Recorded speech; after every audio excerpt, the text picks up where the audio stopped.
Welcome. Have you ever looked at your phone's map and just wondered, how does it know?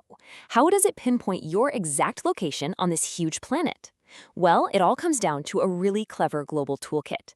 In this explainer, we're going to break it all down, turning this complex chapter into a simple story you won't forget. Okay, let's start with a feeling I think we all know. Picture this. You've just arrived in a brand new city. You get off the train, look around, and you have to get to the bank. But you are completely, totally lost. What's the first thing you do? How do you find your way? You guessed it, you pull out a map. But here's the thing, a map isn't just a drawing. It's so much more. Think of it like your own personal treasure guide. It doesn't just show you where the treasure is, it shows you the exact path to get there. Now, at its most basic level, a map is just a simple drawing of an area, as if you were looking down from way up high.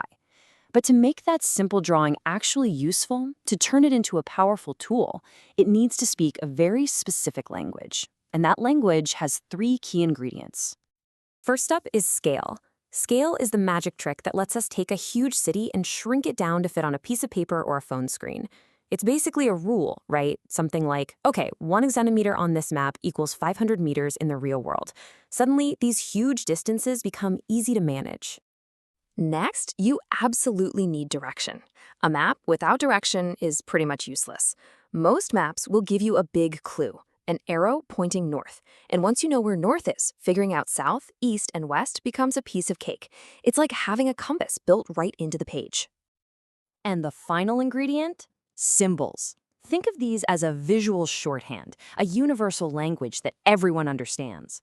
So instead of cluttering the map by writing hospital or temple, it just uses a simple little icon. This keeps the map super clean and lets you understand it in a single glance.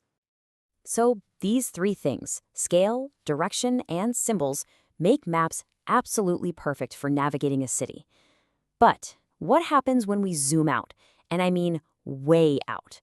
What happens when we try to map the entire planet? Well, that's when we run into a really interesting problem.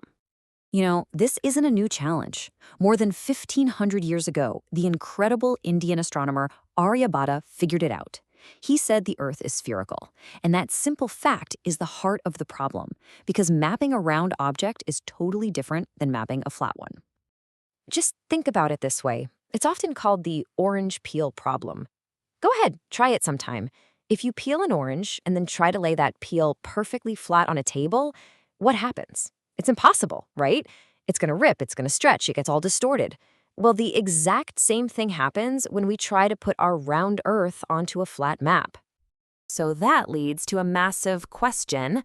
If any flat map of the world is always going to be a little bit wrong, a little bit distorted, how in the world do we create a single, perfectly accurate address system that works for the entire globe?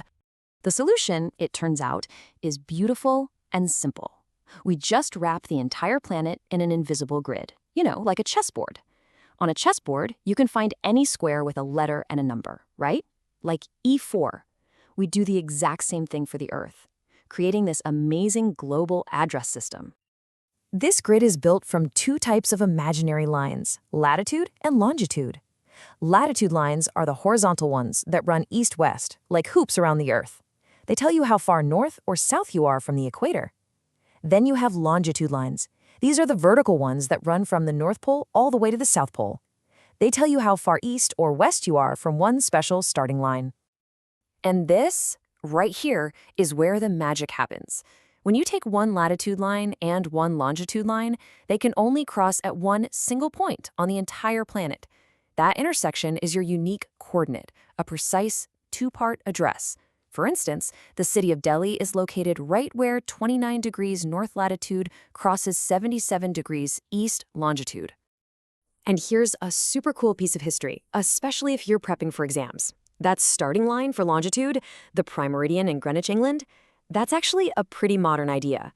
For centuries, ancient Indian astronomers had their own prime meridian.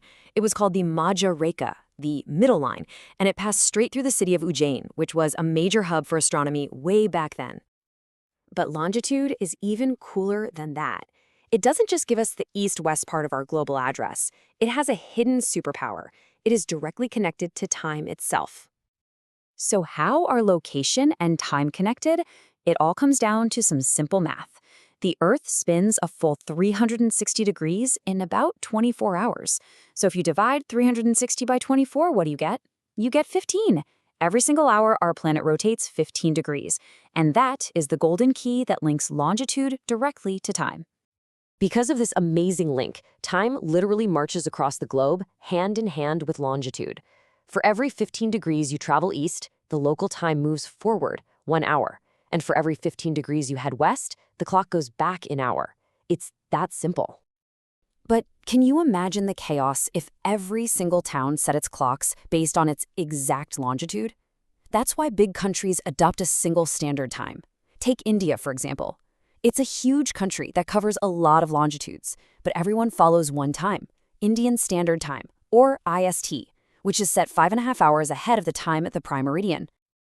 All right, let's bring it all home. Let's recap what we've learned. You now have a complete global toolkit to understand where, and even when, anything on Earth is.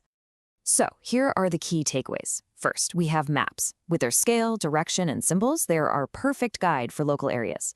Second, we have coordinates. Latitude and longitude combine to create Earth's super precise address system. And third, we have time zones, all powered by that simple, beautiful connection between longitude and the Earth's rotation. With this knowledge, the entire world is quite literally on your map. You have the tools to understand exactly where any place is and exactly what time it is there. So that just leaves us with one final thought. Now that you know how the whole system works, where will this knowledge take you?